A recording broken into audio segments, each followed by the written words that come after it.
RCR presenta Integrando Perú. Análisis, entrevistas y propuestas para contribuir al desarrollo del país. Bienvenidos.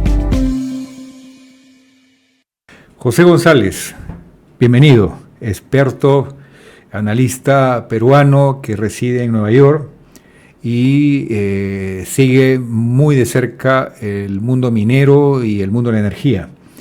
Hablemos de Petroperú.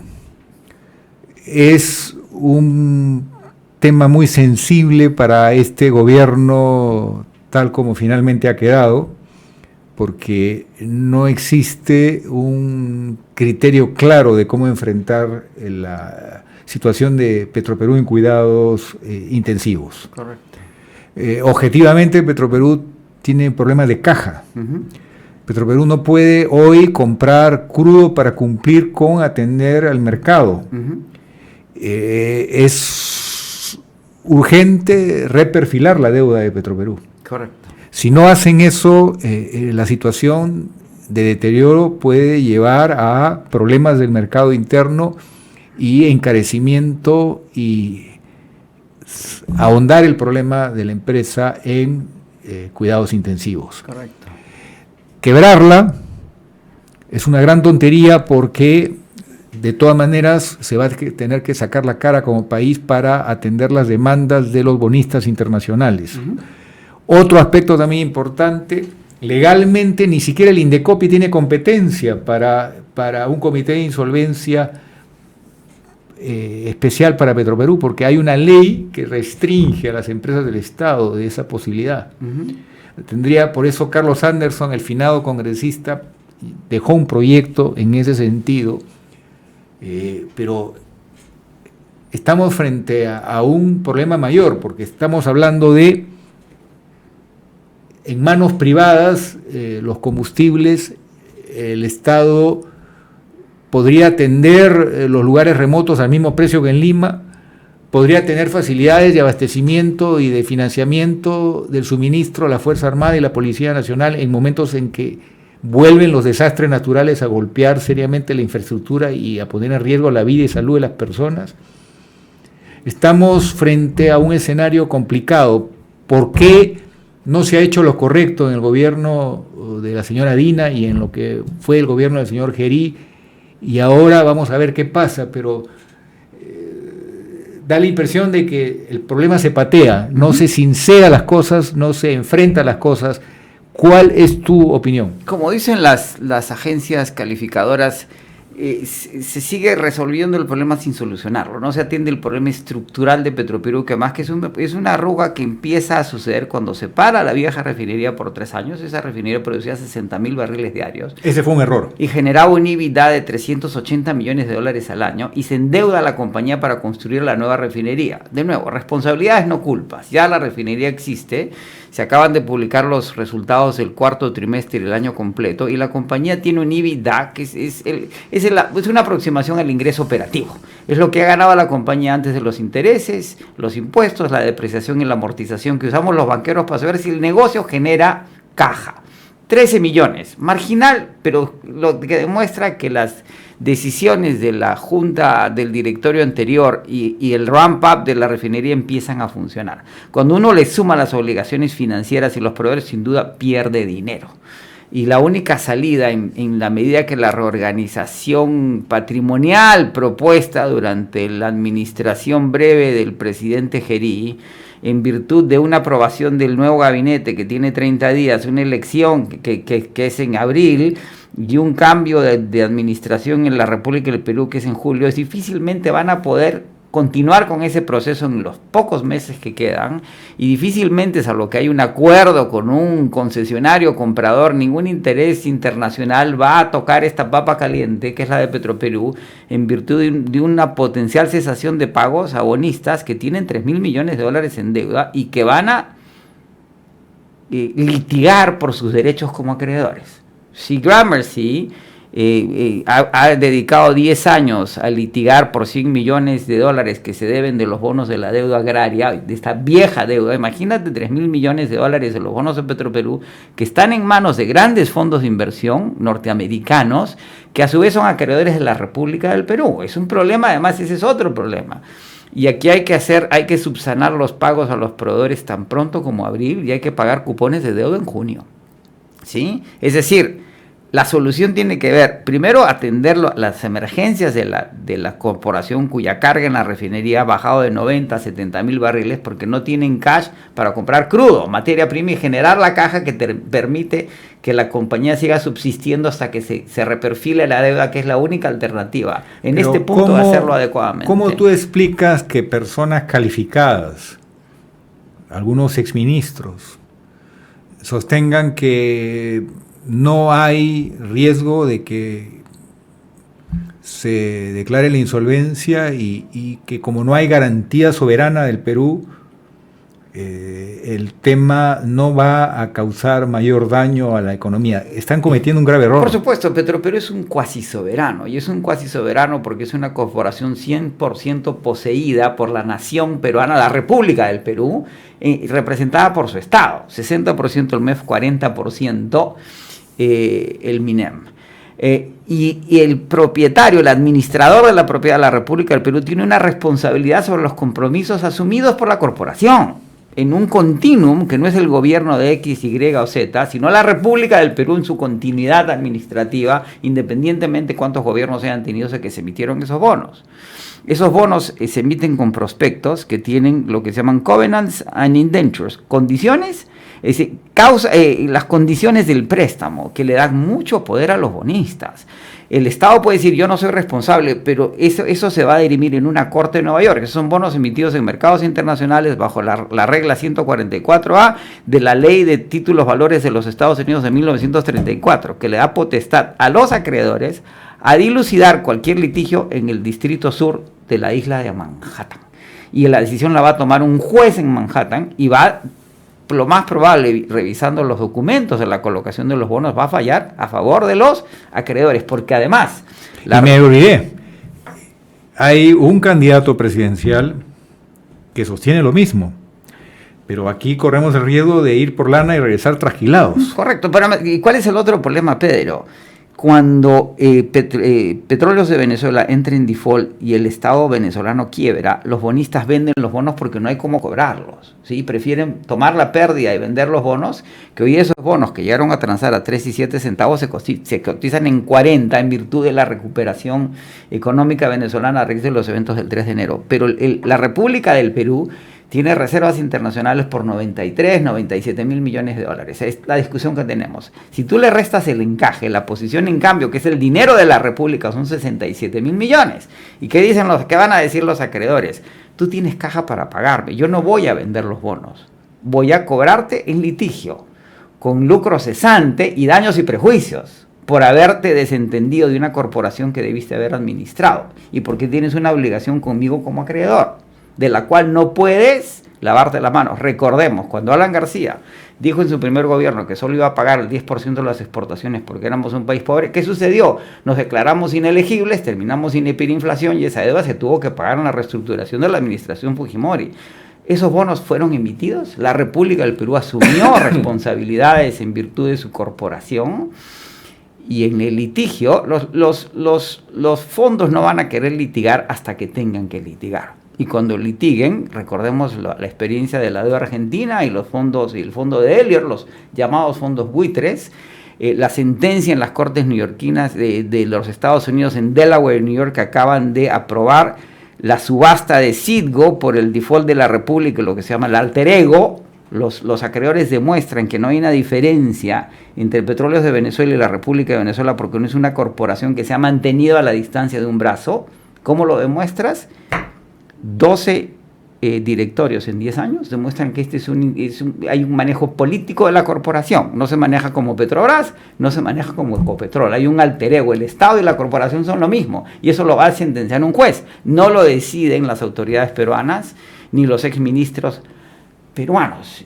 Pero puede haber tal grado de error de parte de actores que no son de una posición política, son de distintas posiciones políticas, gente que supuestamente trabaja en el mercado y que supuestamente conoce el mercado internacional.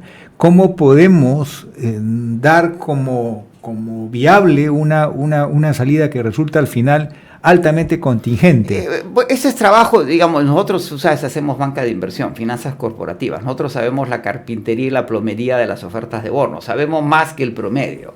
Un macroeconomista o un ministro de Economía no tiene por qué saber esos detalles salvo que lo sepa. Y por eso es importante asesorarse no con firmas de contabilidad de auditoría, sino con bancos de inversión. El que escojan, desde Goldman Sachs hasta... Sí, hay cantidad de bancos de inversión que saben de estos temas y pueden asesorar a la República y a Petroperú de estos temas, y lo delicado que están en lo que están incurriendo, porque los tenedores de bonos de Petroperú son tenedores de bonos de la República, y si Petroperú entra en default, pues le van a decir, yo no puedo tocar los bonos de la República porque mis obligaciones fiduciarias con mis clientes me lo van a impedir. Si estos me dejaron de pagar y estos son los administradores de la propiedad y de las obligaciones, pues vas a generar un problema cada vez más grande, ¿sí? Y es un problema que tiene que ser considerado en virtud de la jurisprudencia y lo que ha sucedido con las obligaciones anteriores. Y de nuevo, porque la gran diferencia en el Perú, que es la posición de cambio, que son 67 mil millones de dólares, va a hacer que los bonistas no liquiden sus posiciones, sino que la cobren, porque hay como pagarles. Son 3 mil millones lo que les debes, vis a vis la caja que tiene. Pero esa caja es el seguro. Sí, yo entiendo todo eso, pero cuando tú hipotecas la casa, compras una casa y la hipotecas la casa, ¿es tuya o es del banco? ¿Sí? ¿De quién es la casa? Es tuya, pero es del banco, ¿verdad?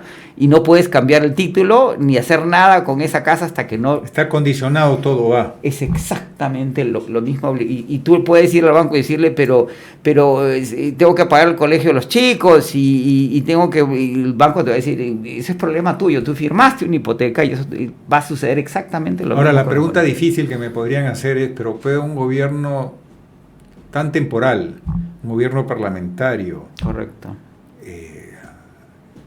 solucionar este problema? Pero además hay otro problema, Pedro. Cuando ves o ya no queda más que esperar al nuevo Lo que gobierno. deberían hacer es mantener la corporación, aprobar los desembolsos inevitables para mantener a la compañía en un estado mínimo de funcionamiento, pagar los cupones en junio, que hay que pagarlos a menos que quieras hacer default. ¿A cuánto asciende la suma de ese monto de corto plazo? A los proveedores se les deben 1.200 millones de dólares. Tienes que amortizar parte de esa deuda y el pago de cupones son como 340 algo millones de dólares. Se pagan intereses cada 6 meses. El principal se paga al Por lo tanto, el costo de oportunidad más conveniente sería reperfilar. Y además, si ves los resultados... Pero el interés que consiga Petroperú va a ser muy alto si está solo, ¿no? Si ves los resultados financieros del cierre del cuarto trimestre del año, que salieron hace 10 días, hay una cuenta en el pasivo bien interesante. Los préstamos con el accionista se incrementaron en 42%. La deuda total financiera solo subió 2%, se mantuvo muy estable. Y hay dos ítems. Hay un préstamo de 360 millones de capital de trabajo. El gobierno anterior asumió en octubre, y los proveedores ejecutan cartas de crédito por 900 y pico millones de dólares. Cuando dicen ni un sol más para Petroperú, sí se ha desembolsado dinero a Petroperú, porque han hecho lo correcto. Tú no puedes dejar que la corporación, que es 100% poseída por la República del Perú, quiebre o se desperdicie si no le hace una solución estructural. Ya lo están haciendo, que se sinceren y lo sigan haciendo hasta que el nuevo gobierno, que sea elegido en abril y en la segunda vuelta, pues decida qué hacer con el activo y que sea algo racional. Nadie está en contra de la privatización, pero privatizarlo hoy día o reorganizar el patrimonio, que es una forma elegante de hablar de privatización, y no pueden hablar de privatización porque el cambio de propiedad gatilla el pago inmediato de la deuda en bonos más lucro cesante, ¿sí? No puedes, es una condición en los bonos. Se puede armar 3 filiales, una, el Upstream, que es explotación de campos en la selva, principalmente Italara.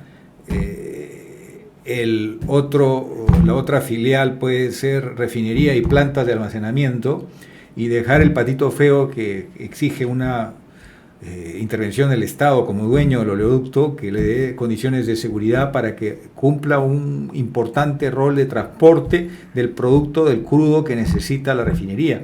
Pero hacerlo en un proceso transparente que informe a los bonistas. Correcto. Y que no se vea como que se quiere sacar el cuerpo. Y aquí la clave es hay que sanear la compañía, reperfilar la deuda. Los propios acreedores están dispuestos a prestarle dinero a la corporación para la deuda de corto plazo, patearla, se dice en la jerga, prolongarla al futuro, darle aire de caja a la corporación que ordene sus asuntos. Pero eso tendría que ser con garantía del Estado, si no el interés que solo Petroperú consiga se va a las nubes. Altísimo, por supuesto. Es un aval del Estado que es solidario e incondicional a la madurez del pago. Por supuesto hay que hacer pagos de intereses semestrales, pero le das aire, el EBITDA, el flujo de caja operativo de la compañía sale a la luz. Esta es una compañía que puede generarte un flujo de caja operativo de entre 370 y 500 millones de dólares. Pones a la compañía en valor, flotas el 49% que te permite la ley, con 5% de participación ciudadana, haces de los peruanos accionistas de Petroperú, decides qué haces con ese dinero en patrimonio, si amortizas deuda o haces inversiones de capital, la reorganizas, creas una ley si Petroperú ha tenido 12 directorios en 10 años, uno cada 10 meses. En el Perú hemos tenido un presidente cada 15 meses. Tú que sabes de petróleo, Pedro, que has sido director de Petroperú, tú no puedes manejar una compañía petrolera con un directorio cada 10 meses, con un gerente cada 10 meses, que es una actividad intensiva en el uso de capital con una materia prima muy volátil que es el petróleo y con una complejidad muy grande. Tienes que hacer una ley que blinde a los directorios de Petroperú como los del Banco Central de Reserva. Tiene que hacer una serie y el candidato... Pero tiene que ser gente calificada y foja de servicio limpia. Y quien gane la elección en abril, tiene que tener la voluntad política de poner en valor, no te digo mantenerla, poner en valor al activo más importante que le queda a la República del Perú y ahí decidir, habiéndola puesto en valor, qué hacer con ese activo. Privatizarla, pero bien, en todo caso lo que quiso hacer Stark estaba mejor hecho que lo que están haciendo hoy día. No, la gestión de Oliver Stark que yo pude integrar dejó un diagnóstico y una hoja de ruta que ha reconocido la actual primera ministra, ha reconocido como el más pertinente, el más adecuado.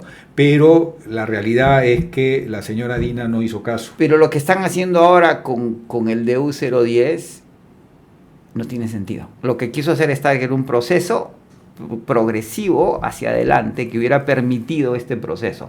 No hubo la vocación política de hacerlo, no se puede llorar sobre la leche derramada. Pero el DU 010 no remedia porque estás alienando a todos los stakeholders de la corporación. Y hay un problema, el DU 010 no considera a los bonistas como stakeholders, como involucrados en el proceso. Son tus acreedores, es el banco que tiene la hipoteca de tu casa donde viven tus hijos. Hay problemas de comunicación también. Y de entendimiento. Esa reunión fallida donde había un compromiso, una cita, y bueno, la crisis política ha hecho que se postergue, pero el diálogo tiene que evitar que esto vaya a una tensión y acciones legales. Y no puedes ignorar a tus acreedores. Nosotros siempre le decimos a nuestros clientes, si te llaman tus acreedores, conversa. Lo peor es ignorarlos, porque cuando tú ignoras al acreedor, el acreedor inmediatamente asume que no le vas a pagar la deuda. O sea, muchas gracias. La próxima entrevista vamos a hablar de este problema geopolítico, del cable que tiene Chile en proyecto de inversión y de infraestructura que lo conecte a China y que Estados Unidos ha observado. Y el mensaje del presidente de los Estados Unidos a la nación y los simbolismos que maneja el nuevo embajador en el Perú que apuntan al puerto de Chancay. Hay que prepararnos y tener una estrategia inteligente y prudente al mismo tiempo. Correcto. Muchas gracias. Me ha encantado. Amigos, hasta pronto. Hemos presentado Integrando Perú. Retornamos en nuestra próxima edición con más entrevistas y el análisis para contribuir al desarrollo de nuestro país.